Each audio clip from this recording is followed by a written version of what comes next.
We are discussing few important questions of science. हम science का कुछ इंपॉर्टेंट क्वेश्चन डिस्कस कर रहे हैं जो कि आपके परीक्षा के लिए इंपॉर्टेंट है, और जिससे कि हम कोशिश करेंगे कि मोस्ट ऑफ द चीज़ों को हम ट्राई करेंगे कवर करने का। कह रहा है कि which of the following gland is the smallest and often called the third eye. यहीं से आपको हिंट दे रहा है स्मॉलेस्ट ग्लैंड कौन सा है जिसको कि अपन थर्ड आई भी कहते हैं। The answer to this question will be pineal gland. इसको थर्ड आई क्यों कहते हैं? ड्यू टू इट्स लोकेशन, जहाँ ये लोकेटेड होता है उसकी वजह से इसको थर्ड आई कहते हैं। जब आप देखेंगे किसी इंसान जहाँ तृतीय नेत्र होता है शिव जी का, लोकेशन उसका ठीक उसके पीछे है। ये क्या सिक्रीट करता है? मेलाटोनिन सिक्रीट करता है। मेलाटोनिन सिक्रीट करता है ये, ठीक है। मेलाटोनिन किस चीज़ में हेल्प करता है? बॉडी का इंटरनल क्लॉक की तरह है, स्लीप वेक साइकिल।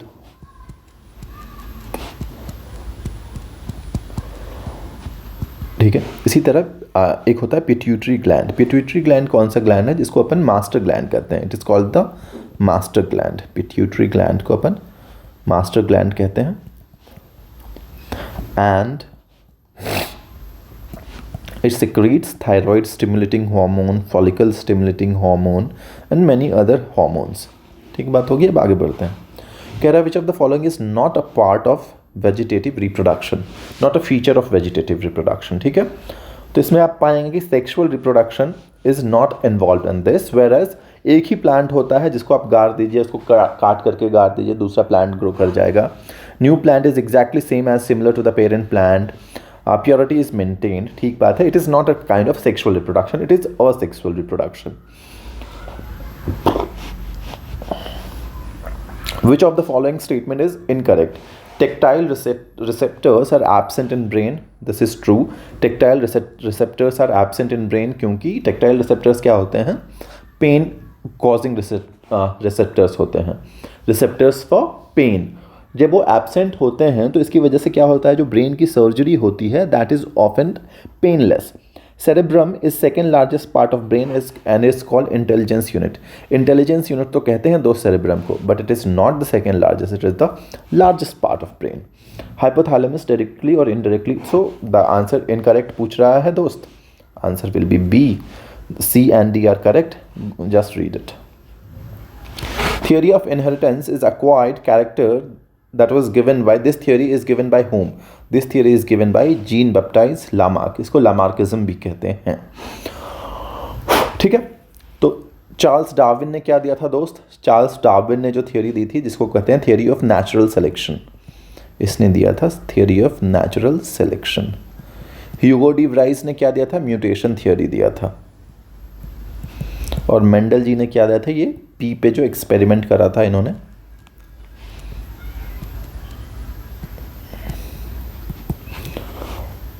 ठीक है। 3 law of dominance, law of segregation, इस तरह की लॉज दिए थे इन्होंने। The answer to this question will be C. Ribosome present on the rough endoplasmic reticulum are involve in the synthesis of protein. Rough endoplasmic reticulum जो है, जो ribosomes उस पर प्रेजेंट होता है, उससे प्रोटीन्स जो हैं वो सिंथेसाइज करता है वो,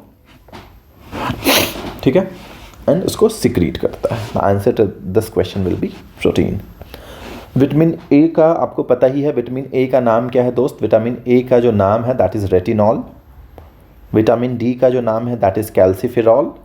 विटामिन ई का जो नाम है दोस्त, ये आप मुझको कमेंट करके बताएंगे विटामिन ई का क्या नाम है। विटामिन B3 का नाम है नायासिन। सिमिलरली एक इंपॉर्टेंट है विटामिन के, उसका नाम है नेप्थोक्यून। मैं आपसे कह रहा हूं कि आप मुझे विटामिन ई का नाम बताएंगे कमेंट करके। विटामिन ए जो है, दो रेटिनॉल है, उसकी डेफिशिएंसी से कौन सी डिजीज़ होती है? उसको नाइट ब्लाइंडनेस कहते हैं। उसकी डेफिशिएंसी से जो डिजीज़ होता है that is called night blindness, nyctalopia. ठीक है, नाइक्टेलोपिया। विटामिन डी की जो कमी से होता है, पहले तो good source of vitamin D क्या है दोस्त? Good source of vitamin D है cod liver oil, sunshine, sunlight बोल दो उसको।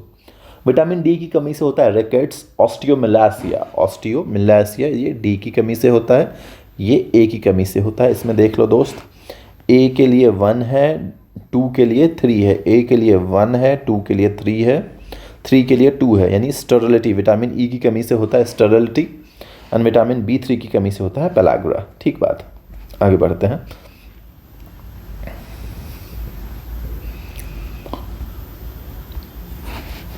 विटामिन ई का नाम कमेंट करना दोस्त, ठीक है। बता देते हैं, टी से शुरू होता है और फिरॉल इधर लिखा रहता है, ठीक है, बता देना दोस्त।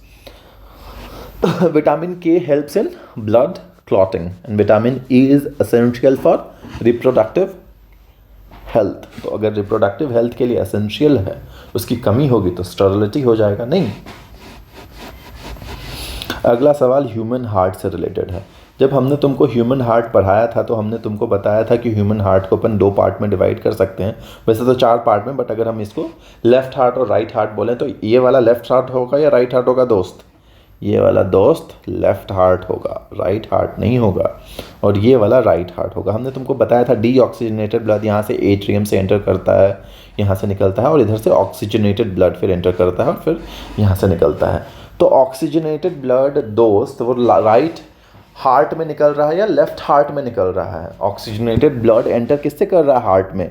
राइट साइड वाले से या लेफ्ट साइड से? तो लेफ्ट हार्ट से एंटर कर रहा है। देखो थर्ड स्टेटमेंट क्या कह रहा है, oxygen rich blood from the lungs enter the heart via,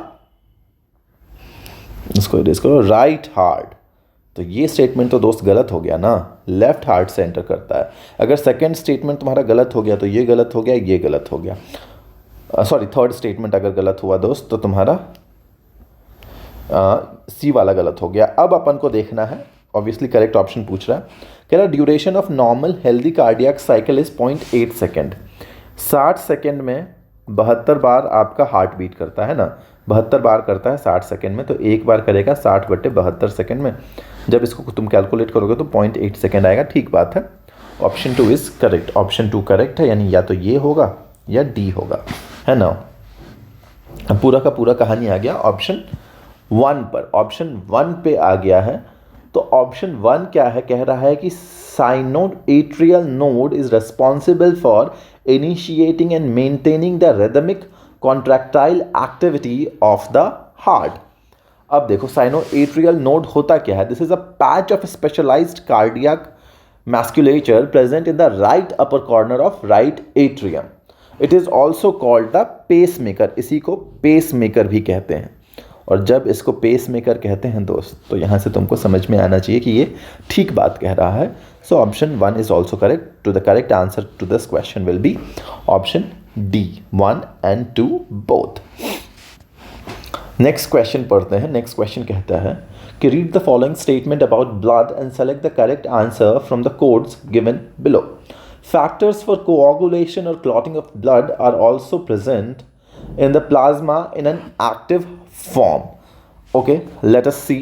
ठीक बात है या नहीं है, देखते हैं क्या कह रहा है। करेक्ट आंसर कह रहा है। सबसे पहले तो उसको घेर लो दोस्त, करेक्ट आंसर से हमसे पूछ रहा है और हमसे बताना है कि कौन सा ये एक्टिव है या नहीं है। दूसरा देखते हैं, न्यूट्रोफाइल्स, eosinophils and basophils are different type of granulocytes, while lymphocytes and monocytes are the agranulocyte. Platelet formed by special cells in the bone marrow called megakaryocytes. दोस्त जब हमने तुमने ब्लड पढ़ाया था तो हमने तुमको बताया था कि ब्लड को 2 पार्ट में डिवाइड कर देते हैं, मेनली प्लाज्मा और ब्लड कॉर्पसेल्स। ब्लड कॉर्पसेल्स जब हम पढ़ाए थे तो फर्दर हम आपको बताया था आरबीसी, डब्ल्यूबीसी और प्लेटिलेट्स, इस तरह की हमने बातें करी थी। आरबीसी को ही हम इरिथ्रोसाइट कह रहे थे, डब्ल्यूबीसी को हम ल्यूकोसाइट्स कह रहे थे और प्लाज्मा को थ्रोम्बोसाइट्स कह रहे थे। ठीक है, डब्ल्यूबीसी को फर्दर, अब ये हमने आपको नहीं बताया दोस्त, हमने जो ब्लड पढ़ाया ये आपको शायद निशान जी ने बताया होगा। डब्ल्यूबीसी को उन्होंने फर्दर 2 पार्ट में डिवाइड कर सकते हैं, ग्रैनुलोसाइट और अग्रैनुलोसाइट। Granulocyte is further divided into 3 parts. What are those? Neutrophils, eosinophils and basophils. Or agranulocyte is further divided into lymphocyte and monocytes. Monocytes. अब सवाल देखो, अब यहाँ से तुमको पता चल जाएगा कि neutrophils, eosinophils, basophils are different type of granulocyte, while lymphocyte and monocyte are all granulocyte. This statement is very much true, my dear friend. Correct statement पूछ रहा है, ये होगा नहीं, ये होगा नहीं, ये क्यों नहीं होगा देखते हैं दोस्त। ये तो होगा नहीं क्योंकि इसमें टू स्टेटमेंट है नहीं, ठीक है। Platelets formed by special cell, platelets which are also called thrombocytes. यहाँ पे मैंने आपको बताया है, आरबीसी को एरिथ्रोसाइट कहते हैं, डब्ल्यूबीसी को ल्यूकोसाइट्स कहते हैं, प्लेटलेट्स को थ्रोम्बोसाइट्स कहते हैं ना। Platelets which are often called thrombocytes are tiny blood cells formed by special cells in the bone marrow called megakaryocytes, यानी ऑप्शन 3 भी सही है डियर। तो 2 और 3 तो सही हो गया। अब 1 पे हम आते हैं और 1 देखते हैं कि 1 हमको क्या बता पा रहा है। 1 कह रहा है फैक्टर फॉर कोआगुलेशन और clotting of blood are also present in plasma in an active form. जब आप ये पढ़ते हो तो आप ये पाओगे कि these are not present in an active form, these are present in an inactive form. इसका क्या मतलब हुआ दोस्त, जब fibrinogens are needed for clotting और coagulation of blood, therefore factors for coagulation or clotting of blood are also present in the plasma but in an inactive form. Plasma without the clotting factor is called serum, ठीक है। Dioxygenases is the main chemical component of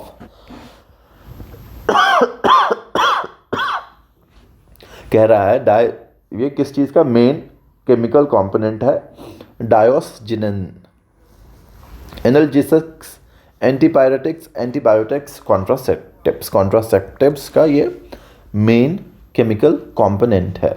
contraceptives क्या होता है, these are the measures applied to prevent pregnancy and other related health risks for women. It is extracted from the wild yam species.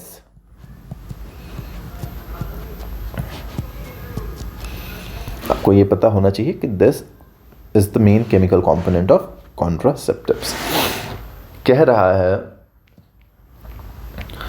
a person can see nearby objects clearly but cannot see distant objects distinctly, this condition is called, नज़दीक की चीज़ देख सकता है, दूर की चीज़ नहीं देख सकता है, ऐसे कंडीशन को क्या कहते हैं, नियर साइटेडनेस कहते हैं दोस्त।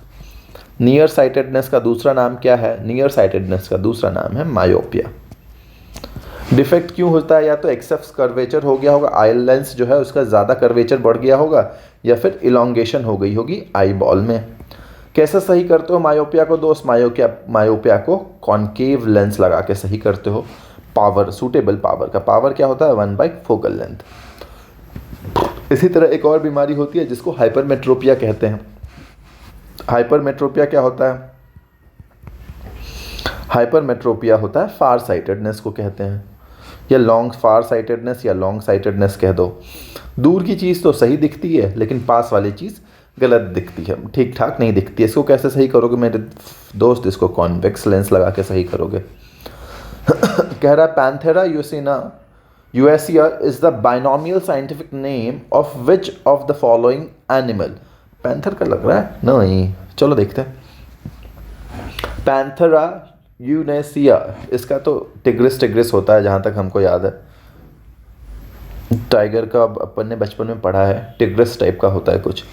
और जब भी हम साइंटिफिक नेम अपन पढ़ते थे बचपन में, आपको याद होगा, तो हमारे टीचर कहते थे कि 2 नाम होंगे, जैसे इंसान का होता है होमो सेपियंस, तो दोनों को अंडरलाइन करना बहुत ज़रूरी होता है। टाइगर का होता है राना टिग्रीना, हाँ अब याद आ गया, राना टिग्रीना। दोनों को अंडरलाइन करना ज़रूरी होता है। और इसका पहला कैपिटल होगा, इसका स्मॉल होगा, दोनों कैपिटल लिख देते थे तो बड़ी डांट पड़ती थी। स्नेक का होता था नाजा, सब ध्यान आ रहा है दोस्त, 6वीं 7वीं में पढ़े थे, ठीक है। तो पैंथेरा यूएसिया जो होता है वो स्नो लेपर्ड का होता है। टाइगर का आपको बता ही दिया है, राना टिग्रीना। रोज़ का क्या होता है, रोज़ का मुझे नहीं ध्यान है दोस्त, रोज़ का मेरे को एकदम ध्यान नहीं है, रोज़ आप पता कर लेंगे। लायन का क्या होता है, अफ्रीकन लायन का, ये भी आप बताएंगे मुझको, ठीक है। मुझे टाइगर का पता था, स्नेक का पता था, नाजा। इंसान का तो सभी को पता है, होमो सेपियंस इंसान का होता है, ठीक है।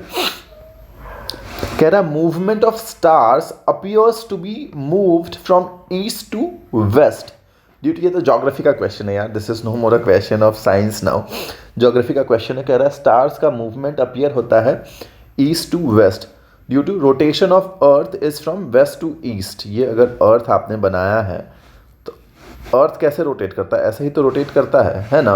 अर्थ का रोटेशन वेस्ट टू ईस्ट ही तो होता है, इसकी वजह से अपरेंट मूवमेंट ऑफ स्टार्स आपको क्या लगता है, ईस्ट टू वेस्ट हो रहा है। ठीक है, तो ये जो ज्योग्राफी का क्वेश्चन है, रोटेशन ऑफ अर्थ की वजह से ही आपको डे नाइट का अकरेंस भी होता है, occurrence of day and night आप ज्योग्राफी पढ़ेंगे। रीजंस फॉर सीजन में भी वन ऑफ द फैक्टर आता है मुझे लगता है rotation of earth. Revolution of earth तो है ही है, रोटेशन ऑफ अर्थ भी। आई होप आपको रोटेशन और रिवॉल्यूशन में अंतर समझ में आ रहा होगा।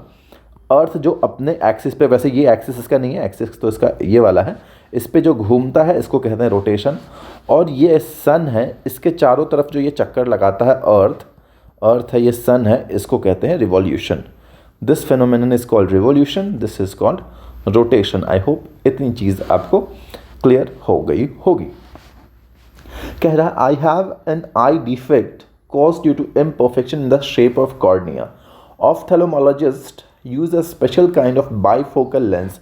बाईफोकल लेंस जैसे मैं देखता हूँ, मैं प्रेस बायोपिया की तरफ मेरी निगाहें चली जाती हैं कि इसका आंसर प्रेस बायोपिया होना चाहिए।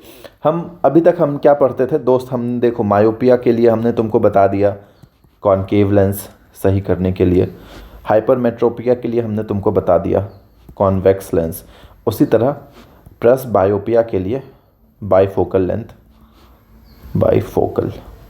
लेंस ज़रूरी है। ठीक है, अब गूगल करना और पता करना कि प्रेस बायोपिया होता क्या है। इसी में एक बीमारी है एस्टिग्मेटिज्म। एस्टिग्मेटिज्म क्या है? Astigmatism is a common vision problem, जो कि क्यों होता है, क्योंकि शेप ऑफ कॉर्निया जो है वो इनपरफेक्ट हो जाता है। और इसको ठीक कैसे करते हैं दोस्त? इसको ठीक करते हैं सिलिंड्रिकल लेंस लगा के। सिलिंड्रिकल, ये सब जो लेंस है, यह जो हमारी आँख का लेंस है, ये कॉनकेव कॉन्वेक्स लेंस कैसा है, ये स्फेरिकल लेंस से बना होता है दोस्त। और इसको सही करने के लिए अपन को सिलिंड्रिकल लेंस चाहिए होता है। ठीक बात हो गई।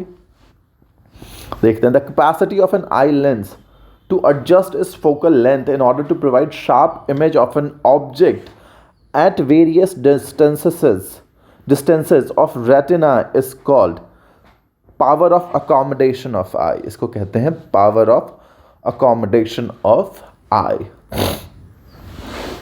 ठीक है, इसमें बहुत ज़्यादा बायोलॉजी है, ciliary muscles changes the shape of lens, ठीक है, but this phenomenon is called power of accommodation of eye। इसमें ज़्यादा कुछ जानना है नहीं। कह रहा है weight of an object at the center of earth of radius r is 0, obviously, क्योंकि उसका जब हमने आपको बताया था, जब ये g वेरिएशन ऑफ g जब हम बताए थे GME/RE² ये होता है। जब आप इसके सेंटर पे आओगे तो ये 0 होता है एक्सेलरेशन ड्यू टू ग्रेविटी। जैसे जैसे ऊपर जाओगे एक्सेलरेशन ड्यू टू ग्रेविटी कम होता जाएगा, यहाँ पे मैक्सिमम होता है, यहाँ से बढ़ेगा, यहाँ पे मैक्सिमम होगा, फिर यहाँ पे जाके हाइट के साथ ये कम होता रहेगा। तो सेंटर ऑफ अर्थ पे 0 है एक्सेलरेशन ड्यू टू ग्रेविटी, इसलिए उसका वेट भी 0 होगा। वेट क्या होता है? वेट एक फोर्स है, weight is a force, M mass into acceleration due to gravity is called weight. ठीक है, आई होप इसमें हमको कुछ बताने की ज़रूरत है नहीं आपको। कह रहा the value of 60 degree Fahrenheit, 60 degree in Fahrenheit scale. दोस्त ये तो आपको पता ही है, F is equal to 9/5 C + 32, ये तो आपको पता ही होगा, है ना। अगर नहीं पता है तो इसको याद कर लो, कोई दिक्कत वाली बात है नहीं। F स्केल में पूछ रहा है 9/5 × 60 + 32, 12 पंचे 60, 12 number 108 + 32, 140 degree Fahrenheit. Answer to this question will be C। Just remember this. कह रहा which device is connected in parallel with a socket that can reduce the amount of electric current flowing through it। दोस्त बहुत ही आसान सवाल है। देखो अभी क्या हो रहा है, इससे कोई करंट फ्लो कर रहा है, ठीक है, मान लेते हैं 2 एम्पियर करंट फ्लो कर रहा है यहाँ से, और ये 2 ओम्स का रजिस्टेंस भी है। ठीक बात हो गई। इसका मतलब क्या हुआ कि इसके अक्रॉस कितना पोटेंशियल है? 4 वोल्ट का पोटेंशियल है। ठीक बात है, यही तो बात है। 2 दूनी 4, V is equal to I into R। 4 volt का पोटेंशियल है इसके अक्रॉस। अब अगर दोस्त करंट तो फिक्स है दोस्त इसमें, ठीक बात है, इससे करंट तो फिक्स है, अभी इससे करंट फ्लो कर रहा है। अब कह रहा है इसके अक्रॉस पैरेलल में कोई रेजिस्टेंस अगर हम लगाते हैं तो the device which is connected in parallel with a circuit, ये रेजिस्टेंस क्या करता है, इससे जो 2 एम्पियर करंट जा रहा था उसको कम करके अब 1.5 या 1 एम्पियर या कुछ और कर देगा। तो इस रेजिस्टेंस का नाम क्या है? तो इसको हम कहते हैं शंट रेजिस्टेंस। इसको कहते हैं shunt resistance. The answer to this question will be shunt. ठीक है। रियोस्टैट क्या होता है? वेरिएबल रेजिस्टेंस को रियोस्टैट कहते हैं। ठीक बात हो गई। कह रहा है the dispersion of light is possible by prism. ये तो तुमको पता ही होगा दोस्त। एक लाइट जो है 7 कलर में ये हो जाता है, विबग्योर वाला जो कहानी है, ठीक है, इसी को तो डिस्पर्जन कहते हैं। The magnetic effect of electric current was first discovered bye, तो इसका आंसर जहां तक मुझे याद आ रहा है ऑर्स्टेड है। It was first discovered by Oersted. ठीक है। Consider the following statement. Magnetic field is a vector quantity. Seems correct. Magnetic lines cross each other at south. It never crosses each other. Magnetic lines और electric lines they never crosses each other. अगर cross कर जाएगा तो एक point पे 2 magnetic field हो जाएगा, इसलिए ऐसा कभी नहीं हो सकता। एक पॉइंट पे हमेशा एक ही मैग्नेटिक फील्ड होगा। सिमिलरली इलेक्ट्रिक लाइन्स भी जो होती हैं they will never cross each other, they can never cross each other. तो कभी हो ही नहीं सकता है, तो दोनों तो गलत ही हो गया दोस्त। Answer to this question will be A only. No. कह रहा which of the following is used, इसमें तो 2 चीज़ें यूज़ करते हैं, नहीं, ड्राई आइस भी यूज़ करते हैं, सिल्वर आयोडाइड भी यूज़ करते हैं, जहाँ तक मुझे याद आ रहा है। Which of the following is used for artificial rain. So artificial rain में अपन दोनों चीज़ यूज़ करते हैं। Answer to this question will be E. कह रहा है बेसिक, कौन सा एसिड को basic chemistry is a basic chemical. Basic chemical मतलब फंडामेंटल केमिकल टाइप का समझो, बेस टाइप का मत समझ लेना दोस्त। एसिड को बेस कहते हैं ना, ऐसा मत समझ लेना। बेसिक मतलब आधारभूत जो होता है, बेस मजबूत होना चाहिए नहीं कहते हैं, तो वो वाला बेसिक केमिकल है। H2SO4 को बेसिक एसिड कहते हैं।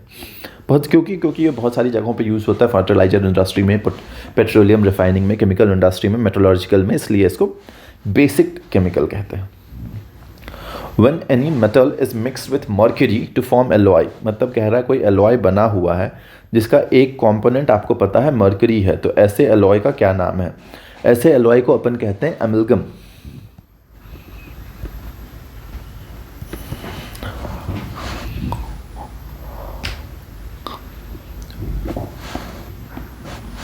ठीक है। और one of the homogeneous alloy, okay, let us see. So the answer to this question will be B, amalgam. Will it be metalloid? No dear, since it is an alloy, how can it be metalloid? And this will be obviously homogeneous as well, which is also a homogeneous alloy. So homogeneous alloy भी कहेंगे, amalgam भी कहेंगे, तो answer to this question will be E. ठीक है। Generally on increasing the temperature, the surface tension of liquid, ये आपको जब सोप पढ़ाया जा रहा था तब भी बताया गया है कि टेम्परेचर इंक्रीज करने से सरफेस टेंशन क्या होगा। सरफेस टेंशन का यूनिट हमने आपको बताया था फोर्स पर यूनिट लेंथ, तो न्यूटन पर मीटर होता है इसका यूनिट। सरफेस टेंशन का ऐसा यूनिट क्या है? न्यूटन पर मीटर। सरफेस टेंशन क्या है? Is the amount of energy required to increase the surface of liquid by unit area. Surface tension, temperature को आप क्या कर रहे हो दोस्त? टेम्परेचर को आप बढ़ा रहे हो, तो surface tension will decrease with increase in temperature of the liquid and becomes zero at critical temperature. So this will decrease, my dear friend. What is the color of litmus solution when it is neither acidic nor basic? तुमको पता ही होगा, purple colour का होता है, एक die से बनता है, थैलोफाइटा जो होता है यार। लिचेंस से एक्सट्रैक्ट किया जाता है। लिचेंस कौन से फाइलम में आता है? थैलोफाइटा में, है ना। Which of the following statement is are true about neutron? Neutron neutral होता है, it does not have, not true कह रहा है ना, it does not have any net electric charge, this seems true. It is an atomic particle, okay. Mass of neutron is slightly greater than proton, this is also true. It was discovered by James Chadwick, this is also true. Whether neutrons are atomic particle or subatomic particle? Neutrons are subatomic particles. These are not atomic particles, therefore this is false. So answer to this question will be B. कह रहा है consider the following statement and correct पूछ रहा है. A change of state directly from solid to gas without changing in liquid is called sublimation. Okay, ठीक बात लग रही है. The direct change of gas to solid without changing in liquid is called deposition. ठीक बात लग रही है ये भी. The phenomenon of change of liquid into vapors at any temperature above its boiling point is called evaporation. Okay, I don't know about this. I'll have to check this. This seems true. This seems true from the first reading. The change of solid state into liquid is called fusion. This also seems true. Now अपन पहले third statement को देखते हैं. अगर अपने को third में कुछ समझ में आया तो ठीक है, नहीं तो all four will be correct. The phenomenon of change of liquid, liquid से तुम वेपर में चेंज कर रहे हो, ठीक है. इवेपोरेशन तो कहते हैं दोस्त इसको. At any temperature above its boiling point. No no no no no no no no. At any temperature which is less than its boiling point.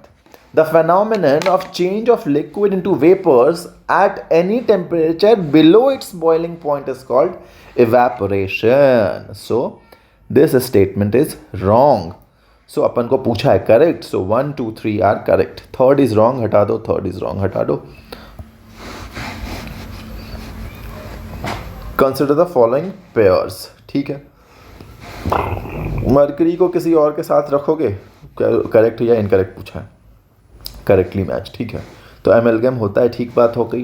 Copper and zinc जो होता है, ठीक है. कॉपर एंड जिंक तो है ही brass. Copper and tin bronze है. Lead and tin solder है. ठीक ही लग रहा है, सारा ठीक लग रहा है दोस्त. All are correct I guess. The relation between volume and temperature is, अच्छा वो पूछा Charles law, Boyle's law, Gay Lussac law, ठीक है.